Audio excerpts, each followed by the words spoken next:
તો ભાવનગરની બેઠકને ગોહિલવાડ સોરઠ એવું નામ આપવામાં આવ્યું હતું. ગોહિલવાડ સોરઠ એવું સંયુક્ત નામ આપવામાં આવ્યું હતું. ત્યારે ભાવનગરનો લોકસભાનો જે મતવિસ્તાર હતો એ સૌરાષ્ટ્ર નામના રાજ્યની અંદર સમાવેશ થતો હતો. કે ભારત 1947માં આઝાદ રાષ્ટ્ર બને છે.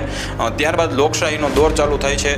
ભાવનગર લોકસભામાં ક્યાં ક્યાં સદસ્યો ચૂંટાઈ અને ગયા હતા, ક્યાં ક્યાં ઉમેદવારો ચૂંટણી લડ્યા હતા.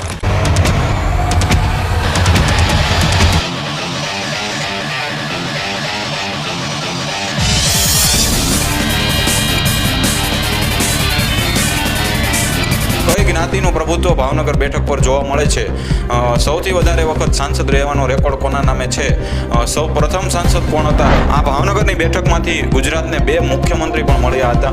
જી આ મિત્રો, ગુજરાતના પ્રથમ અને દ્વિતીય મુખ્યમંત્રી એ આપણી ભાવનગરની બેઠકમાંથી મળ્યા હતા.